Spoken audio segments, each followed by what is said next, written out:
கழகத்தினுடைய முன்னோடி, கழக உயர்நிலை செயல்திட்டக் குழு உறுப்பினர், கழகத்தினுடைய முன்னாள் பொருளாளர், நம்முடைய ஆருயிர் அண்ணன் ஆற்காட்டார் இல்லத்தில் நடைபெறக்கூடிய இந்த மணவிழா நிகழ்ச்சிக்கு வருகை தந்து வாழ்த்துறை வழங்கியிருக்கக்கூடிய கழக பொருளாளர் அருமை சகோதரர் டிஆர் பாலு அவர்களே, முதன்மை செயலாளர் கே நேரு அவர்களே, துணை பொதுச் செயலாளர்கள் அருமை தங்கை கனிமொழி கருணாநிதி அவர்களே, ராசா அவர்களே, துவக்கத்தில் அனைவரையும் வரவேற்று மகிழ்ந்திருக்கக்கூடிய சட்டமன்ற எதிர்க்கட்சித் தலைவர் தம்பி உதயநிதி ஸ்டாலின் அவர்களே, முன்னாள் முதல்வரும் சட்டப்பேரவை உறுப்பினருமான அன்புக்குரிய ஓபிஎஸ் அவர்களே, தேமுதிகவினுடைய பொருளாளர் மாநிலங்களவை உறுப்பினர் சுதீஷ் அவர்களே, வருகை தந்திருக்கக்கூடிய முன்னாள் அமைச்சர்களே, நாடாளுமன்ற சட்டமன்ற முன்னாள் உறுப்பினர்களே, மாவட்ட கழகத்தினுடைய செயலாளர்களே, உள்ளாட்சி பிரதிநிதிகளே, மாவட்ட ஒன்றிய பகுதி வட்டக்கிளை செயலாளர்களே, நிர்வாகிகளே, நன்றி உரை ஆற்றியிருக்கக்கூடிய நம்முடைய அன்புக்குரிய நாடாளுமன்ற உறுப்பினர் அருமை சகோதரர் கலாநிதி வீராசாமி அவர்களே, மணக்கோலம் போல் இருக்கக்கூடிய மணமக்களே, மணமக்களுடைய குடும்பத்தார்களே, உற்றார் உறவினர்களே, தலைவர் கலைஞர் அவர்களுடைய உயிரினும் உயிரான அன்பு உடன்பிறப்புகளே, உங்கள் அனைவருக்கும் என்னுடைய அன்பான வணக்கத்தை நான் தெரிவித்துக் கொள்ள விரும்புகிறேன். ஆற்றலுக்கும் கொள்கை பிடிப்புக்கும் இலக்கணமாக விளங்கிக் கொண்டிருக்கக்கூடிய நம்முடைய மதிப்பிற்குரிய ஆருயிர் அண்ணன் ஆற்காட்டார் அவர்களுடைய இல்லத்தில் இந்த இனிய விழாவிலே பங்கேற்று அவருடைய பேரனும் நம் பாசத்திற்குரிய வடசென்னை நாடாளுமன்ற உறுப்பினர் டாக்டர் கலாநிதி அவர்களுடைய அருமை மகனுமான வி.கே. சித்தார்த் அவர்களுக்கும் ஆஸ்ரயா காயத்ரி அவர்களுக்கும் இந்த மணவிழா நிகழ்ச்சியை நான் நடத்தி வைத்து அதே நேரத்தில் மணமக்களை வாழ்த்தக்கூடிய ஒரு சிறப்பான வாய்ப்பை நான் பெற்றிருக்கிறேன். அறிஞர் அண்ணா மீது பற்று கொண்டு அவரை தொடர்ந்து நம்முடைய தலைவர் கலைஞர் அவர்கள் மீது அன்பு கொண்டு அண்ணன் ஆற்காட்டார் அவர்கள் இந்த இயக்கத்தில் இதனை ஒப்படைத்துக் கொண்டு இன்றளவும் இந்த இயக்கத்திற்கு விசுவாசமாக, துணையாக, ஆலோசகர்களாக, எங்களை போன்ற இளைஞர்களுக்கு ஒரு வழிகாட்டியாக அண்ணன் ஆற்காட்டார் அவர்கள் விளங்கி கொண்டிருக்கிறார்கள்.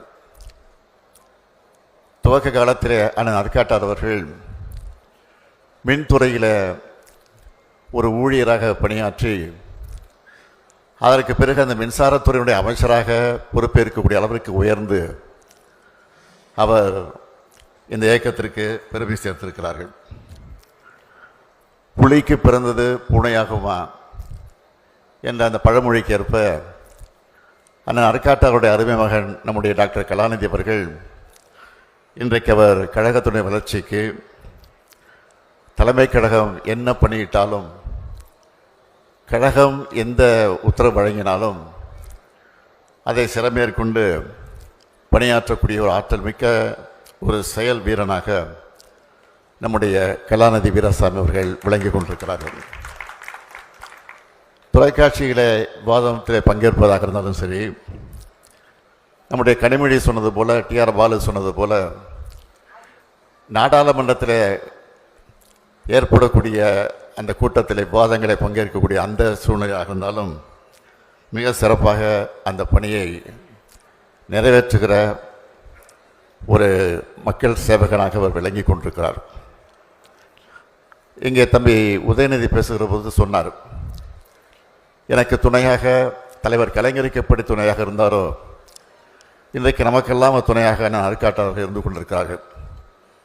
இன்னும் சொல்ல வேண்டும் என்று சொன்னால், எனக்கு ஒரு வருஷம் என்னோடு இருந்து எனக்கு பக்கபலமாக இருந்து அவர் பல அறிவுரைகளை ஆலோசனைகளை எல்லாம் எனக்கு ஒவ்வொரு நாளும் வழங்கியிருக்கிறார். எங்கே என்று கேட்டால் சிறைச்சாலையில் 1976 நாங்கள் எல்லாம் கைது செய்யப்பட்டு நிசா சட்டத்தின் கீழ் கைது செய்யப்பட்டு ஓராண்டு காலம் சிறையில் இருந்தபோது அண்ணன் ஆற்காட்டார் அவர்களும் எங்களோடு இருந்தார்கள். சிட்டிபாபு அவர்கள் எந்த அளவுக்கு கொடுமைகளுக்கெல்லாம் ஆளாக்கப்பட்டார் என்பது உங்களுக்கெல்லாம் தெரியும். அவர் மறைவதற்கு என்ன காரணம் என்பதும் உங்களுக்கு புரியும். அது பற்றிலாம் நான் இந்த மனவிழா நிகழ்ச்சியை பேச விரும்பலை. ஆக அப்படிப்பட்ட கொடுமைகளெல்லாம் சென்னை சிறைச்சாலையில் நடைபெற்றது. அந்த கொடுமையிலையும் தன்னை ஈடுபடுத்தி கொண்டு அதில் சிக்கி தவித்தவர் தான் அண்ணன் ஆற்காட்டார் அவர்கள்.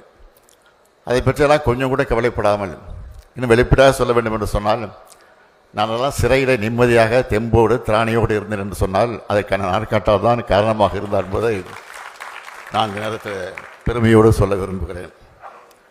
ஆக இன்றைக்கும் என்னுடைய கையில் விசா தழும்பு இருக்கிறது. அதேபோல் நான் ஆற்காட்டார் அவர்கள் இன்றைக்கும் ஒரு காது கேட்க முடியாத நிலை ஏற்பட்டிருக்கிறது. சிறையிடப்பட்ட அந்த கொடுமையை தாங்கிய காரணத்தால் தான் அந்த நிலைமைக்கு ஆளாக்கப்பட்டார். எனவே தான் தலைவர் கலைஞர் அவர்கள் அண்ணன் ஆற்காட்டார் அவர்கள் அடிக்கடி சொல்லுகிறது, வைரம் வாய்ந்த ஒரு தொண்டன் அண்ணன் ஆற்காட்டார் என்று பல நேரங்களில் சொல்லியிருக்கிறார்.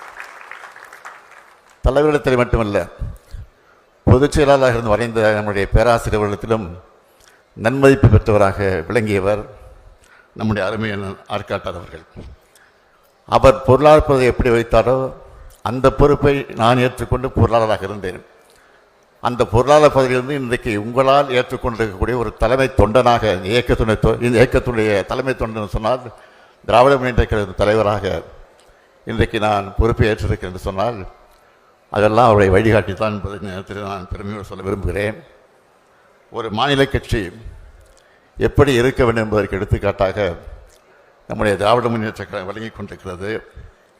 ஒரு தேர்தல் தோல்விக்கே இன்றைக்கு பல கட்சிகள் காணாமல் போயிருக்கிறது. ஆனால் 75 ஆண்டு காலம் கொண்ட கொள்கைக்காக லட்சியத்துக்காக பாடுபட்டு கொண்டிருக்கக்கூடிய கட்சி ஆட்சியில் இருந்தாலும் இல்லாவிட்டாலும் மக்களுக்காக பாடுபடக்கூடிய கட்சி திராவிட முன்னேற்ற கழகம். அந்த திராவிட முன்னேற்ற கழகத்தில் தான் இன்றைக்கு இணைத்துக் கொண்டு இன்றைக்கு எத்தனையோ பேர் இன்றைக்கு வந்து கொண்டிருக்கிறார்கள். நம்முடைய ஆட்சியை பற்றி இன்றைக்கு இருக்கிற ஆட்சியை பற்றி சொல்ல வேண்டும் என்று சொன்னால் ஒன்றை மட்டும் நான் சொல்ல விரும்புகிறேன். சோஷியல் மீடியா இன்றைக்கு எந்த அளவுக்கு பரவி கொண்டிருக்கிறது உங்களுக்கெல்லாம் தெரியும். அந்த சோஷியல் மீடியா ஒரு வகையில் தான் நாளடைவில் அதையெல்லாம் மறைந்து போகத்தான் போகிறது. இன்றைக்கு சோஷியல் மீடியாக்களை பார்க்கிற போது ஒரு காலத்தில் நாம் தொடக்கத்தை பார்த்தோம். கோட்டு போட்டு தந்தார், டிஃபன் எடுத்து கையில் எடுத்து தந்தார், வாட்ச் கட்டிட்டு தந்தார், செஸ்ஸு விளையாடினார். இன்றைக்கி கோட்டு போடல, பட்டு சட்டை வேசி விட்டு வந்தார். இதெல்லாம் இன்றைக்கு செய்திகளாக வந்து கொண்டிருக்கிறது. அவைகளெல்லாம் மறைந்து நாட்டில் நடைபெறக்கூடிய அக்கிரமங்களெல்லாம் இன்றைக்கு செய்திகளாக வந்து கொண்டிருக்கிறது. நான் வேண்டுகோள் வைப்பதெல்லாம் இன்றைக்கு தமிழ்நாட்டில் முதலமைச்சராக இருக்கக்கூடிய அவரை பார்த்து நான் கேட்பதெல்லாம், தயவுசெய்து இன்றைக்கு உங்களை பற்றி உங்கள் ஆட்சியை பற்றி வரக்கூடிய செய்திகளை படியுங்கள். படித்து அதை உண்மையை கண்டுபிடியுங்கள், அதற்குரிய நடவடிக்கை எடுங்கள் என்பதுதான் என்னுடைய அன்பான வேண்டுகோள் என்பதை மாத்திரம் எடுத்து சொல்லி, நம்முடைய கலாநிதி வீராசாமி அவர்கள் தம்பி உதயநிதி சொன்னது போல அமைதியானவர், அடக்கமானவர், எந்த பணியை கொடுத்தாலும் தட்டாமல் செய்யக்கூடிய ஆற்றலை கொண்டவர். அவர் படாப்படுத்துவது இல்லாமல் அமைதியாக எந்த காரியம் செய்யக்கூடிய இருக்கக்கூடியவர். அவருக்கு நான் தினத்தினுடைய வாழ்த்துக்களை பாராட்டுக்களை தெரிவித்து, இன்றைக்கு மணக்கோலம் கொண்டிருக்கக்கூடிய மணமக்கள் எல்லா வகையிலும் சிறப்புகளை பெற்று புரட்சி கவிஞர் பாவேந்தர் பாரதிதாசன் எடுத்து சொல்லியிருக்கக்கூடிய வீட்டிற்கு விளக்காக நாட்டிற்கு தொண்டராக இருந்து வாழுங்கள் வாழுங்கள் வாழுங்கள் என வாழ்த்தி விடைபெறுகிறேன். நன்றி, வணக்கம்.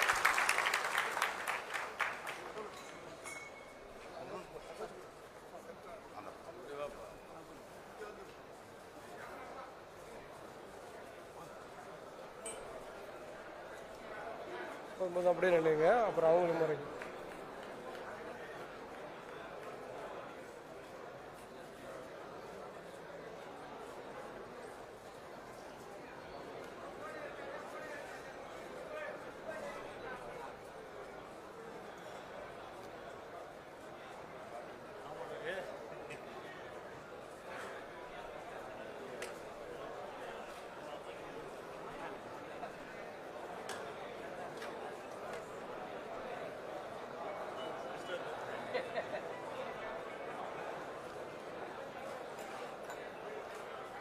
இப்போ தான் வர போகிறாங்க, அவ்வளோதான். இங்கே என்ன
ஏற்கனவே சம்மந்திட்டாங்க, பொண்ணு கல்யாணம் ஆயிடுச்சுல, சம்மந்திட்டாங்க அப்படின்னாங்க. 2 பேரங்க இருக்காங்க.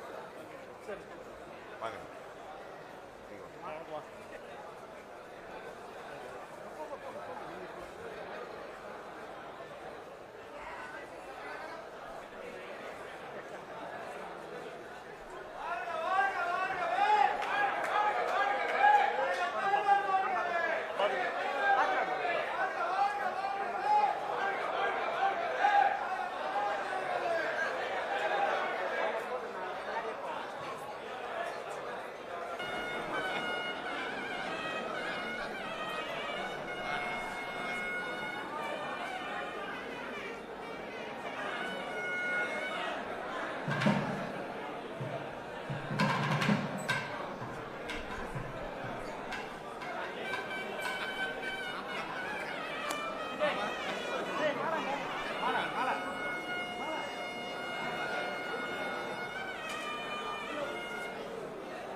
Sarvam News.